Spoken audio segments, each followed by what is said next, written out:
Yes, greetings all. This is Malik Assad Jafar. And today, I'm going to be going over empathy versus apathy. Let's get into it.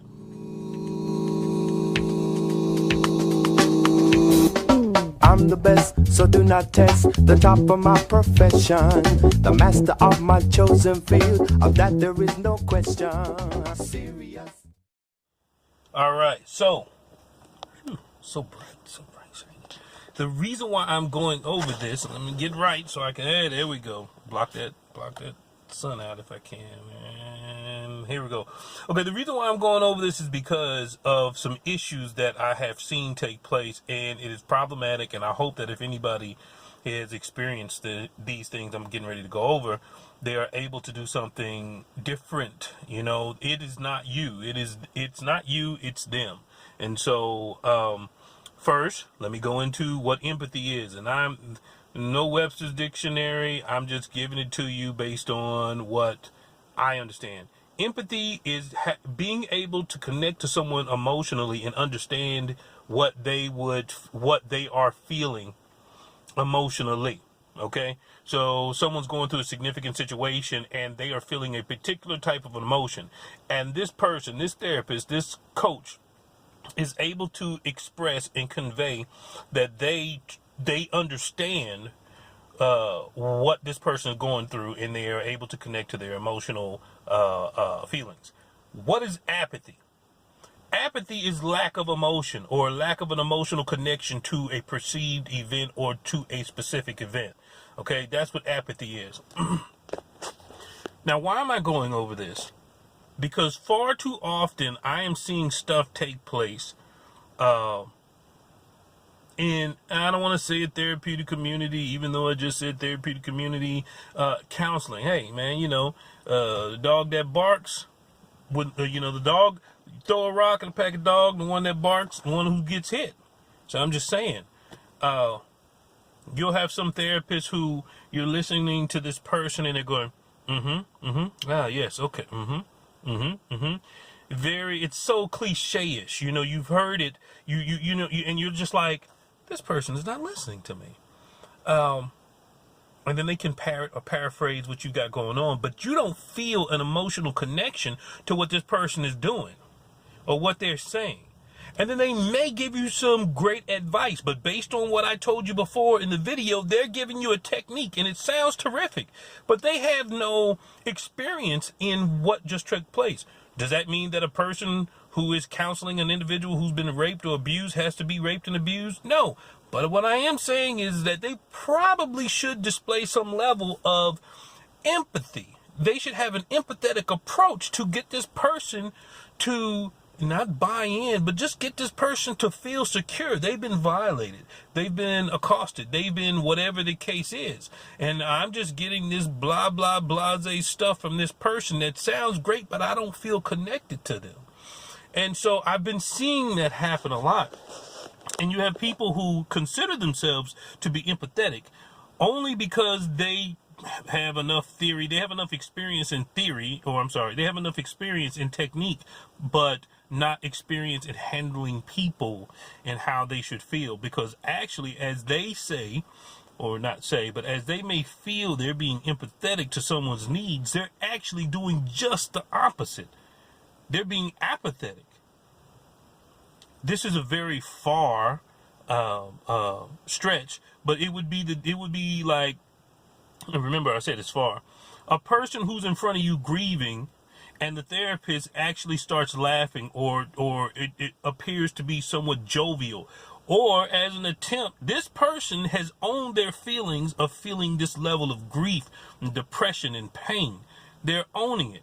And it may make the therapist or counselor or whoever uncomfortable. And so their attempt to try to make humor or light or feel good about the situation, or even try to help the other person feel better, is to create humor. And I walked into this office not happy, and you can't clown me to feel better, because once I leave and you temporarily help me out feel better and I'm laughing and stuff, you haven't given me any tools to leave with. then I become more dependent on this person and need them because I almost feel like, oh, they're the reason why I'm better.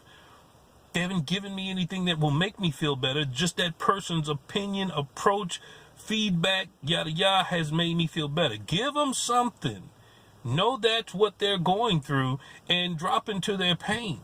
Drop into that pain for a second and understand the person that's sitting in front of you as a human being and be empathetic. You see what I'm saying? This is what ends up happening a lot of times, and it's disturbing.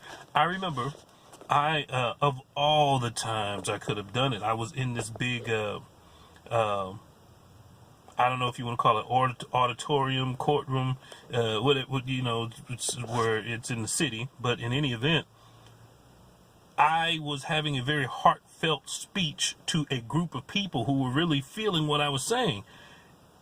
And I talked about this a little bit, and it was unfortunate because when I talked about it, they were being affected by counselors that same way. They were being affected by therapists by that same way. Exactly what I said. They were being affected by it. And so, for whatever help these therapists had done, I felt a little guilty because I was like, I hope I didn't ruin what it is that they have already established, even though it was a fake ass relationship, or it wasn't a very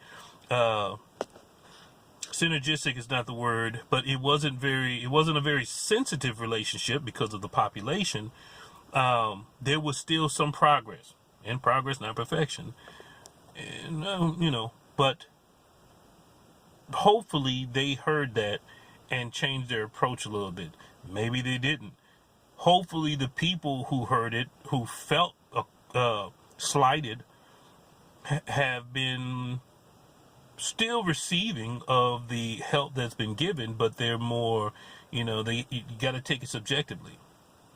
And I too have been exposed to that in not necessarily counseling sessions. I haven't had so much of the privilege per se, but in dealing with intimate situations of people passing, death, drama, trauma, and things of that nature. And I've seen people come in and they're just kind of like, they're there for a check. Their emotional connection to what's going on is incongruent. And they're there and people look for them for guidance, but they're actually removed, and they're confident and secure about what's going on because they're like, I don't have to deal with any of this stuff when I leave here. And it's a false sense of reality for the client or for anyone who's trying to get that help. So I guess what I'm saying is this: for those that are out there providing services for people, it is extremely important. It is extremely important to be culturally diverse. It is extremely important to pay attention to these people who are looking for you for guidance and assistance, to really listen to what is being said. Okay? To really listen to what is being said. And if it's too much to say, what if I was in their shoes, how would I feel? And I don't even necessarily recommend that because people operate differently. You just have to listen, and you have to be ready to receive what they are saying and be the best counselor that you can be and do no harm. That's important. Okay? So I hope that there are people out there that are not confusing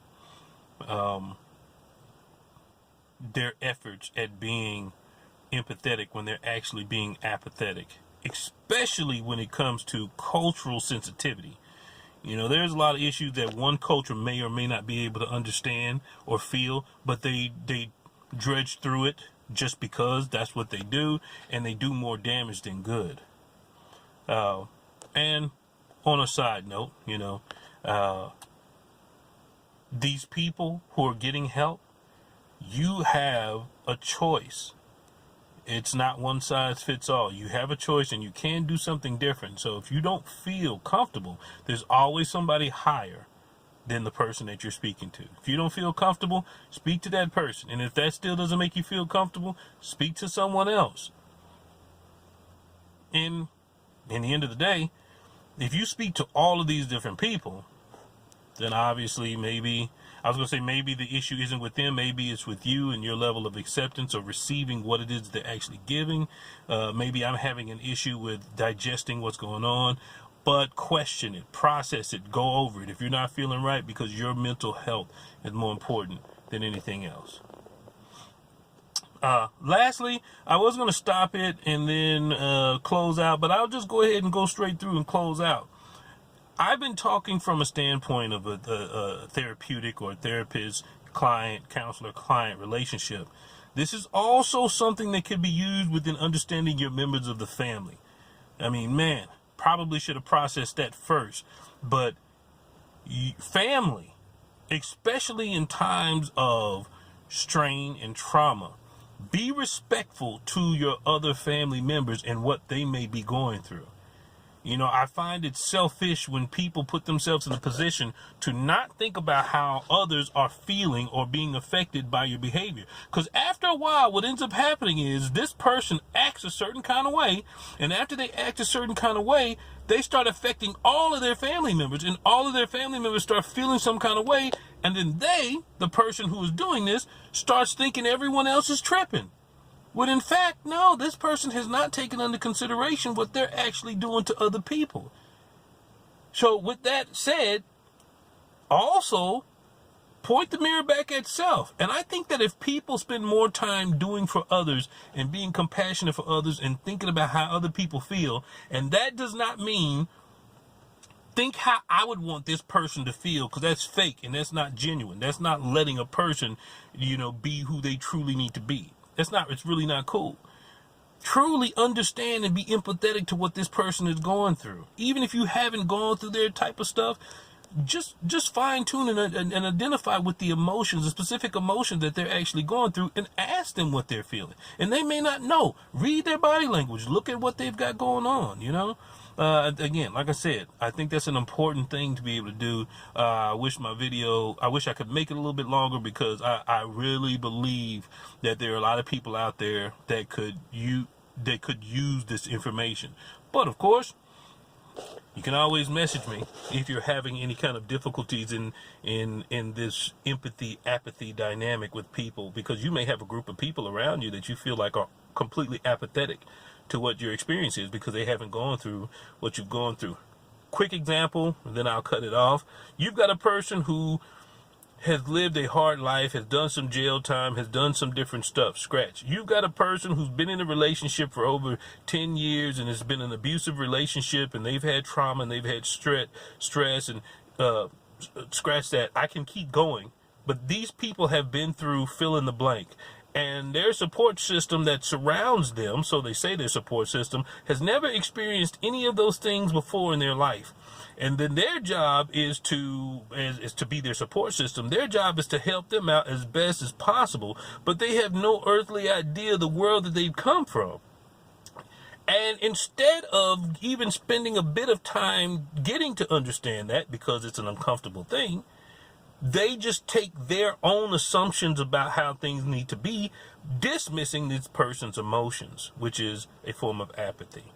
It happens. So, with that said, again, please contact me, send me a message if you've run into any issues, and I'll give you the best advice that I can about that. I hope this was helpful for you guys out there, guys and gals out there, and please stay safe. Be blessed, and I'll see y'all next time. Peace. Go watch this football game over here. Bam.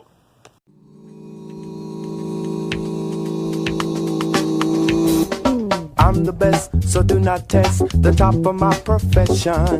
The master of my chosen field, of that there is no question.